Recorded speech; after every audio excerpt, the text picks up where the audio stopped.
And then what we need to understand is that these all three different sections of the teachings, are they contradictions or are they one? How they are the linked. And these things we need to know. Sometimes we need to think. The first Buddha talk about more, yes, there is, impermanence, and second, more, I think he talk about emptiness, and third, we talking about, I think, quality of the minds, etc. There are kind of three, for instance. So emptiness and impermanence, these two are, if we look roughly, it's very big different. When we hear impermanent, I think that you can hear something there. You can hear something that there's something existing, and that is impermanent, right? If there's nothing, we cannot call impermanent, right? When you hear a word of the impermanent, that means something have to there. Body is impermanent, table is impermanent, etc. But maybe when you hear of the emptiness, and then maybe that image is more like, there's nothing. But these two things are actually oneness. When you hear of the impermanence, means momentarily change. Even very tiny, there's nothing remaining. That is the really emptiness. That is the impermanence, discretion, momentarily changing. That means indirectly it's emptiness, because there is no such really remaining anything, just momentarily changing. Understood? And when we talk about also interdependent origination, and Buddha was telling to interdependent origination, but then the Hinayana practitioners, what they understood is that, it is arising cause and conditions, due to cause and conditions, and because of that they think or they talk interdependent origination. And again, like for they understood is something there, and there comes through different circumstances. It is like that, if there's no seed and nothing came. So that's why interdependent origination. They understood something like that. But then in Mahayana, like in the second training of Wheel of Dharma, the interdependent origination is very big different. There's nothing arised, but yet appears, because of interdependent origination. Can be, like the dream, you can appear a lot of different things. It doesn't mean really something you should see it and it grows, but just sleepiness, pillars, beds, your body, many things together, and you can appear many things in your dream. Likewise, everything today appears like that. So interdependent origination is something like they are also that using same things but understood a little bit different. And impermanent, emptiness, also same things. Buddha's maybe intention, try to understood essenceless, emptiness, but he taught first impermanence, and so on and so forth. So they are like roughly or directly, if you think, it's very big difference, but if you really go more deep, I think it is kind of same. So so therefore, as practitioners, we have to hold these three teachings at the one time, and then that is really, we could say, our practicing going well.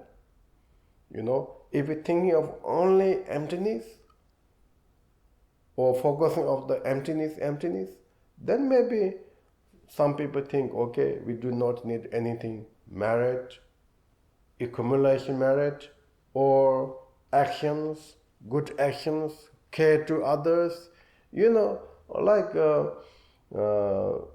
they are more like they don't care of these things. If this become happening, then our path is not succeed. And then if someone thinking of, oh, this is virtue, this I have to, this is something I needed. If you are very clinging, one point, and Guru Rinpoche says then you never enlightenment. If you are really clinging one small things,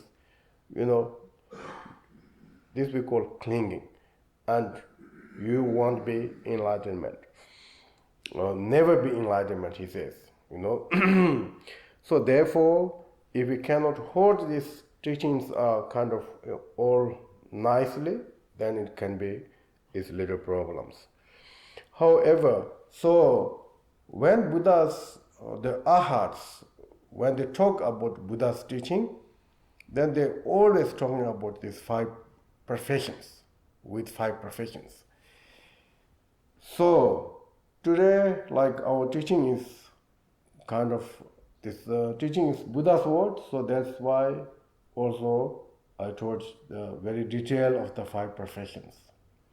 On common or automatic level of the 5 perfections, and then common or relative level of the 5 perfections. Why we call relative levels?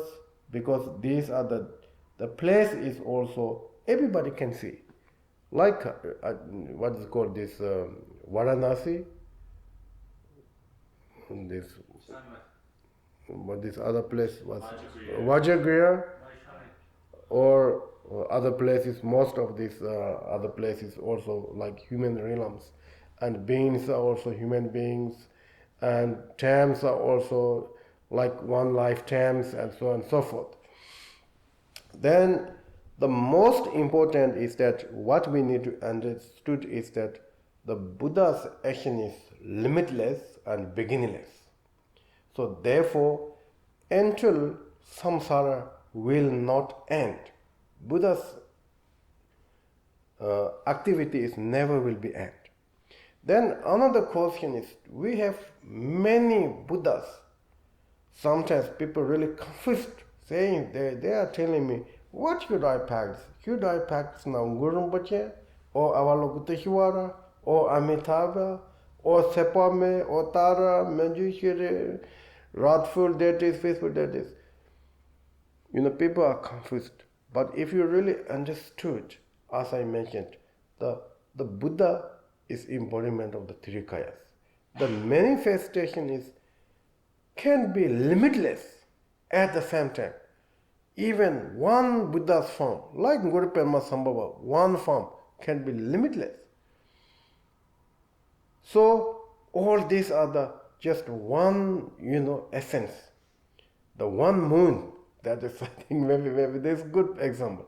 There's really only one moon on the sky. But thousands, millions of moon on the around. So every sentient being's merit of the pot, they will appear one kind of Buddhas. What does that mean? Nagarjuna says in his book that Mulavatya Makakarika that no separateness, no sameness. Is that your question or your teaching? Yeah,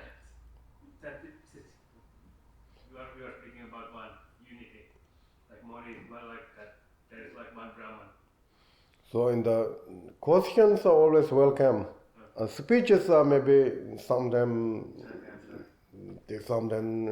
some free times will be very good.